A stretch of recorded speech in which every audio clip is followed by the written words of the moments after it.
from Washington in the week that US politics was upended by the departure of President Joe Biden from the election race and the apparent arrival of the Democratic presumptive nominee, Kamala Harris. You've sent lots of questions about everything going on in America right now. We'll do our best to answer them. The first one comes from Christina. She's asking, is it possible that Joe Biden on purpose didn't withdraw from the race before the Republican convention in order to have Trump concentrate his venom on him instead of the new Democratic candidate, or presumptive Democratic candidate? I don't think that's the case. I could understand why people would suspect perhaps he was keen to take the flak before she stepped onto the ticket. But Joe Biden did believe for a long time that he was the man, the only man who could beat Donald Trump. And I think part of that dates back to 2016, when you might remember he was overlooked by the then President Barack Obama, who backed Hillary Clinton.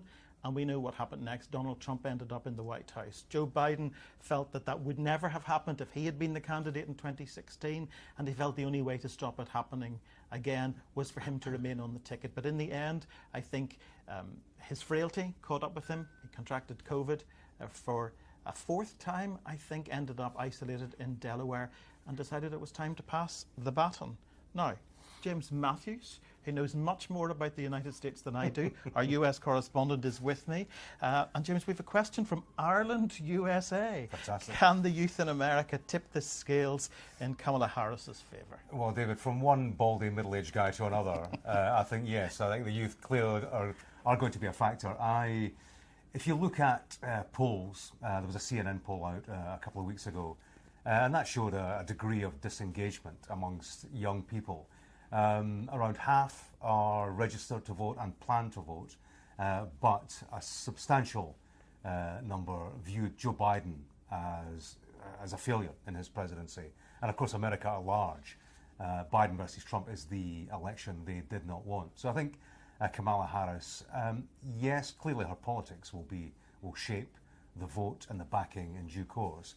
But I think just her presence, the freshness, the change at the top of the ticket is going to turn the head, particularly of the disengaged, not just the youth, but certainly a lot of the 18 to 34s, for whom their consumption of politics is through TikTok, memes. They don't necessarily pay attention to granular politics. But I think if you look at social media, and certainly Kamala Harris is working it hard on her social media accounts, there is somebody which you'll be familiar with, big star. In fact, let me just check my notes. Charlie XCX, who speaks about Kamala Harris as a brat, which they tell me means somebody who has a carefree mindset and a party girl aesthetic. So that will, she's a big name, that will drive popular attention toward Kamala Harris, give her traction, particularly with that younger demographic, and that's who the Democrats are trying to engage. That's why Joe Biden had that debate. He was trying to reel in the wider vote. Of course, it all went horribly wrong for him. That suggests that it's all about socials in this social media world we now live. But, of course, she has some substantive politics behind her as well. DJK is asking, where does Harris stand on issues like abortion, Ukraine, gun law and illegal immigration? Yeah, well, abortion, she has worked that hard as a key subject area, which has done well for the Democrats. It prevented this, you'll remember in 2022 midterm elections, a predicted red wave. It didn't happen, largely because of the abortion debate in this country. The overturning of Roe versus Wade, which has restricted abortion in this country, and something like half the states in the United States now have restricted access to abortion. Kamala Harris has been on the stump targeting this as a subject area, touring the country, linking it to female healthcare in general, and it's a winner. And a weak spot in her mind for the Republicans. Exactly, yeah, because they, they don't have a firm position on it. Strength for the Democrats, weakness for Donald Trump, and she's hit it hard. And they have done well at the polls, and she's already signalled that in her early campaign speeches in the past couple of days that it will be front and centre of the campaign. let me quote to you what she said in Milwaukee. "We who believe in reproductive freedom will stop Donald Trump's extreme abortion bans because we trust women to make decisions about their own bodies and not have their government tell them what to do." Expect to hear more of that. Freedom. Freedom for women to choose. Freedom in general. So that's where she stands on abortion. In terms Of course, she's using Beyonce's song "Freedom" on the campaign trail as well to come on and off the platform. You say Beyonce, I say Charlie XCX. How cool are we? despite the visuals. But and in terms of Ukraine, she is aligned with Biden, saying of Russia, and I'm quoting here, "Their actions are an assault on our common values." So she stands foursquare with the Biden policy, the Biden administration policy on that. So there'll be a continuation. Immigration, that is a potential weakness for her. And we see that already. Republicans are using that as one of their attack lines, calling her the border czar, who has presided over border crossings, which are at a record level. Big issue in this campaign, of course. It is perhaps unfair, it's certainly inaccurate to call her a border czar. Actually, what happened was Joe Biden delegated her to go and look at the root cause behind immigration from Central America. It was a kind of diplomatic adventure. Republicans are lumping her in with the whole problem. So, tricky one for her. She hasn't touched on that in these early public rallies, but she's going to have to get to grips with that and confront that in a way that carries authority and promise of better things to come on that big issue. I think we've got a question at the bottom from Malachi there. Is this from me to you? Yes. So from Malachi, thanks for this, Malachi. The Trump attempted shooting, will that help him win, or will it have the opposite effect? Malachi asks, will it have the opposite effect? Will people vote to avoid hostility and instability, which a Trump-led Republican win would bring? I think it's quite challenging for anyone to compete with a candidate who has, in his own words, taken a bullet for democracy. And that will be his campaign now, that he survived an attempted assassination. Donald Trump's legion of followers absolutely celebrating his survival in Milwaukee at their national convention last week. He says, "I shouldn't be here." Keeps repeating, "I shouldn't be here," and talks about his survival being down to the grace of Almighty God. And you know better than I the heady mix of politics and religion across the United States that will play very well with his base. In fact, there may be some swing voters, some moderates, who will put his survival down to divine intervention and will perhaps ask, well, why has he been spared? Is this the man who should be leading the United States? So I think that could well lead to an increase in his support. But things are moving so quickly. He had a boost in the polls following the attempted assassination, and now we're being told by the pollsters by the end of today even that he and Kamala Harris could be neck and neck in the polls. So the Democrats have also got the bounce now because they have effectively had a coronation for an alternative. Yeah, that's interesting. I mean, it was all the talk, it was all the coverage, and it was all the boost in the polls for Donald Trump at the time, wasn't it? Mm-hmm. I mean, that was only, a week and a half ago. Look at us today. Nobody's talking. We're not talking about the assassination attempt. It's Netanyahu's in town. Joe Biden is stepping down. Kamala Harris is launching her campaign. You know, that old cliche. A week is a long time in politics. But on your point about that almost religion and how people are almost feeling religious is well made. I was at the Republican National Convention, and I have to say there was an element of that. There was an awe, a reverence in the room. You had people, hands in the air, kind of praying as a serene, subdued Donald Trump took the stage, and it felt almost religious. There was a real change in what the atmosphere would have been had he not been shot, and it clearly has boosted him, I think, in stature. Sticking with Trump, James, Gary is asking, if Trump was elected, would he try to end the war in Russia in his manifesto? He says so. Let me check my notes for the quote. Donald Trump, in fact, repeatedly, he has said that he would end the Ukraine-Russia conflict in one day.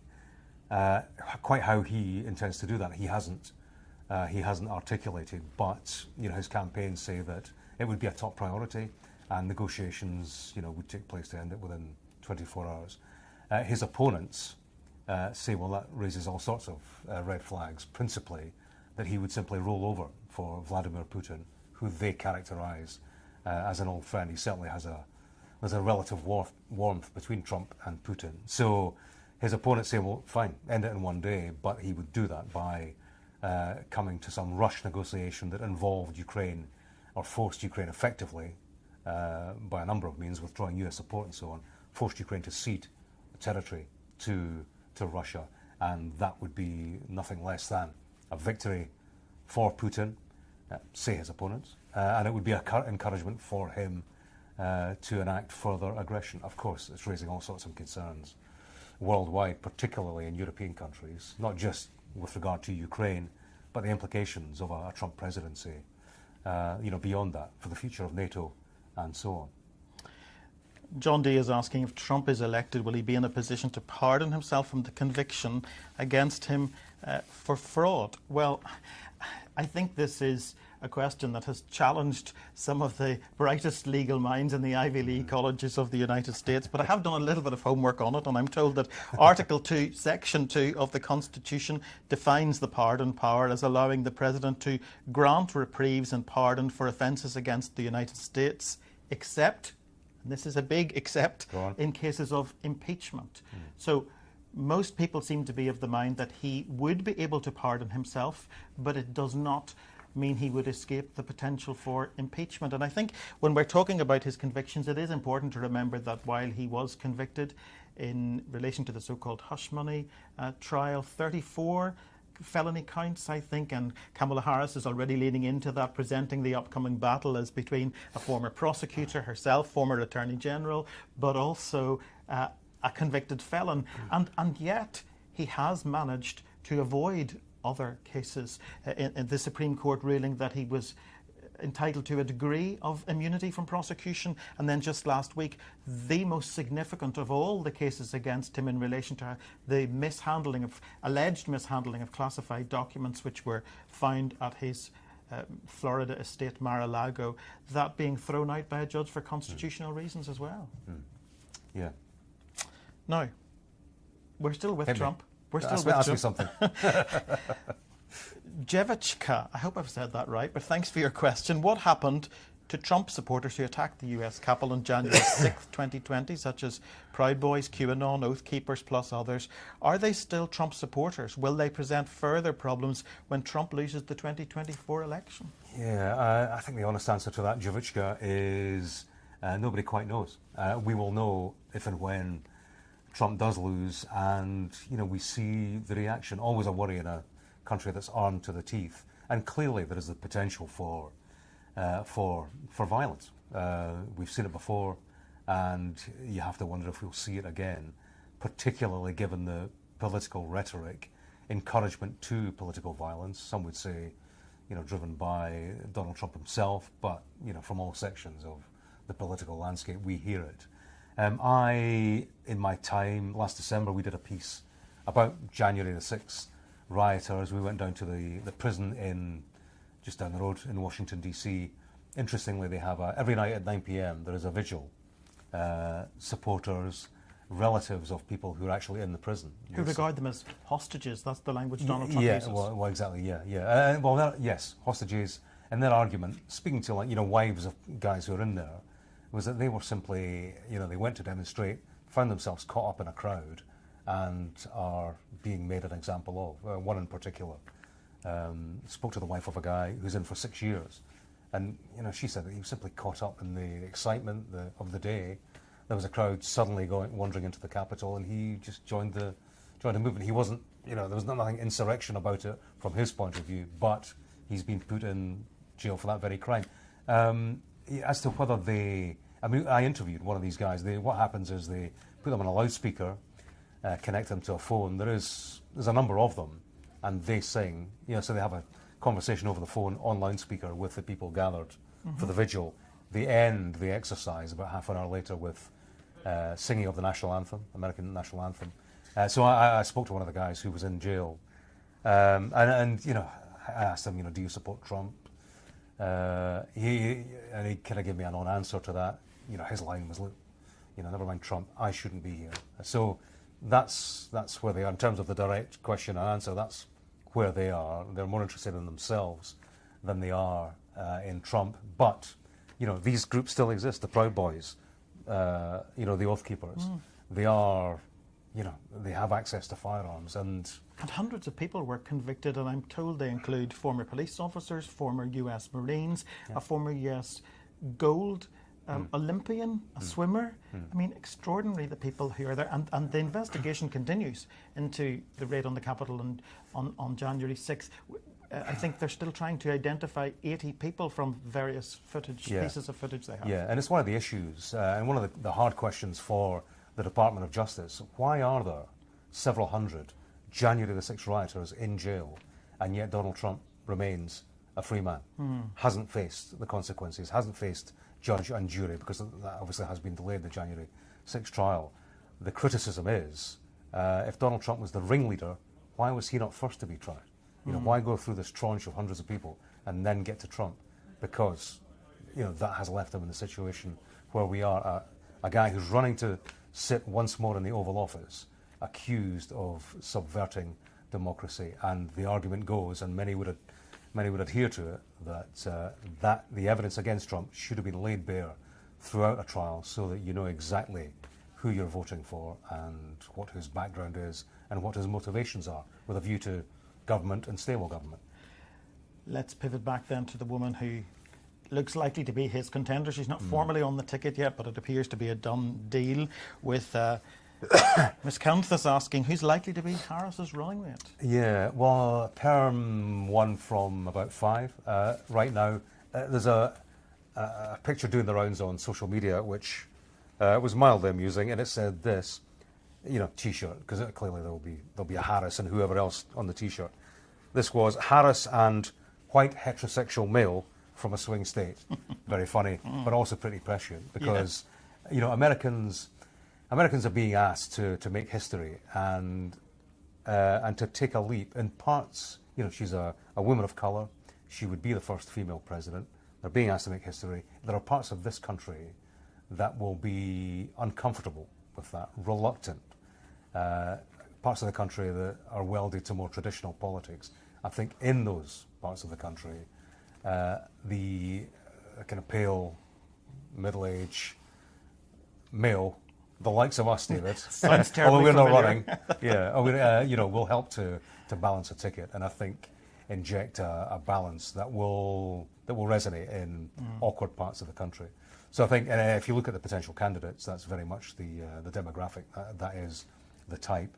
They will want somebody, in terms of the politics, probably somebody a bit more centrist, to counter the criticism of Harris that she is too far to the left, too progressive, radical left. You'll hear that from Trump, big style throughout the election campaign. Dangerously liberal. Yeah, exactly. That's the language. And geography is a factor as well, in terms of the key swing states, the 7 battlegrounds.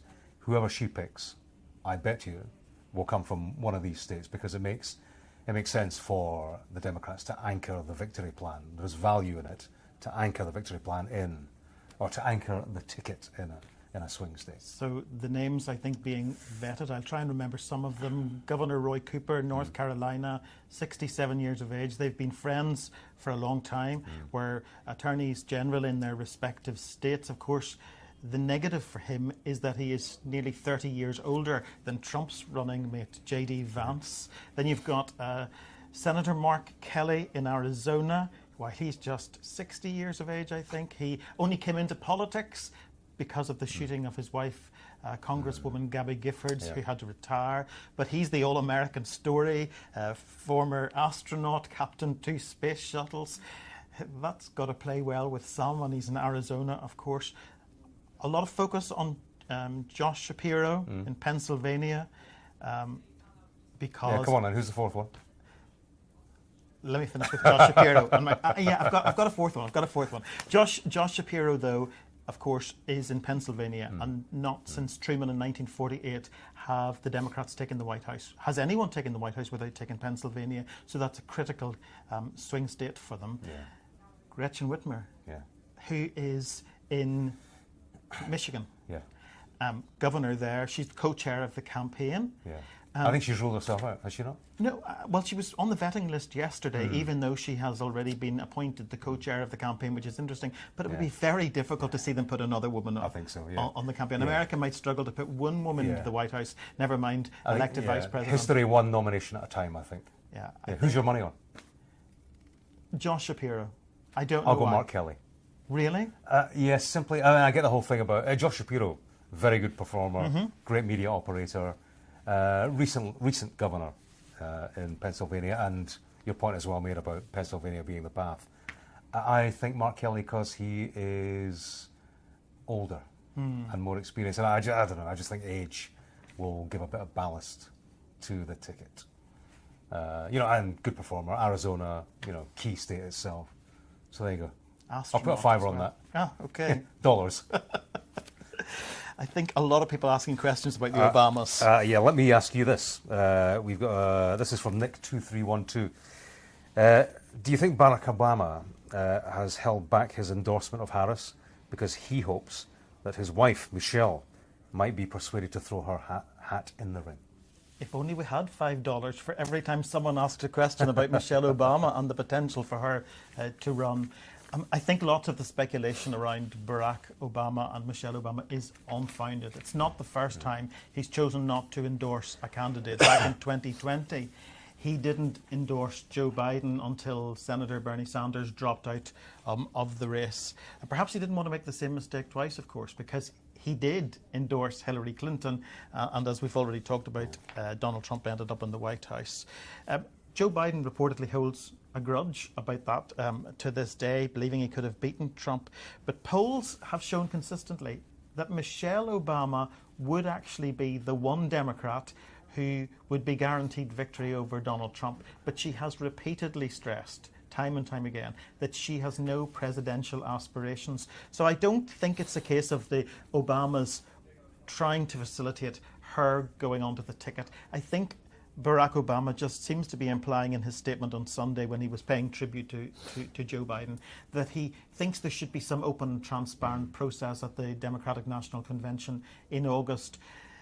It doesn't appear that there's going to be a contest. It's more of a coronation, but it may be a coronation that they dress up as a contest once they've changed the rules to let it happen, because they're in uncharted territory. Never before has a candidate pulled out just 4 months from the election. Yeah. I wonder what Obama, taking a seemingly hands-off approach and not going public on who he backs or does not back, because he's clearly been pulling strings, it seems, in the background throughout the whole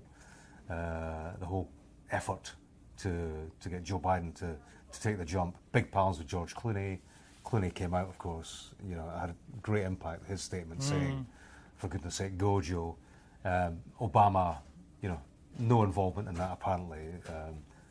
Big suggestions that he was behind that, or at the very least didn't do anything to stop Clooney. So I think, his fingerprints are all over the effort to get rid of Biden, but he doesn't want that involvement to be declared. So the more he says, the more he gets dropped in it, and the more he seemed to have stabbed an old friend in the back, and wouldn't be good for his stature.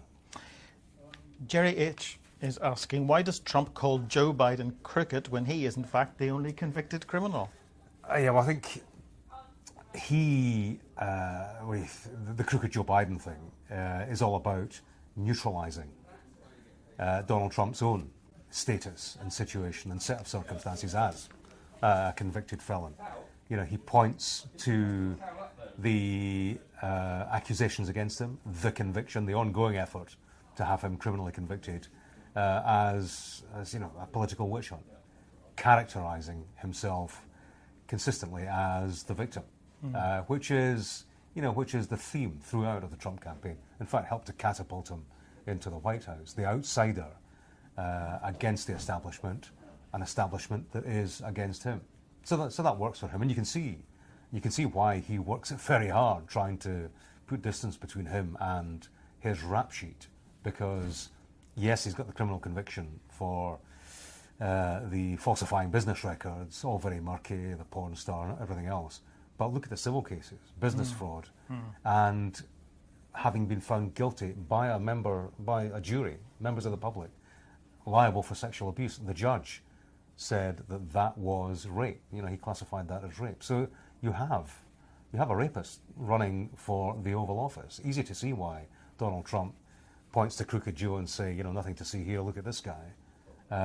And we will hear that. You know, we will hear in an election campaign, on a debate stage if nowhere else, prosecutor Kamala Harris on one side of the stage, Donald Trump on the other, and she will surely, in fact we've heard it in her opening speeches, she will say to him, you are a rapist. You know, why should a convicted rapist run this country, be president of the United States? So, you know, that clearly is a strong line of attack. You can see why he wants it buried.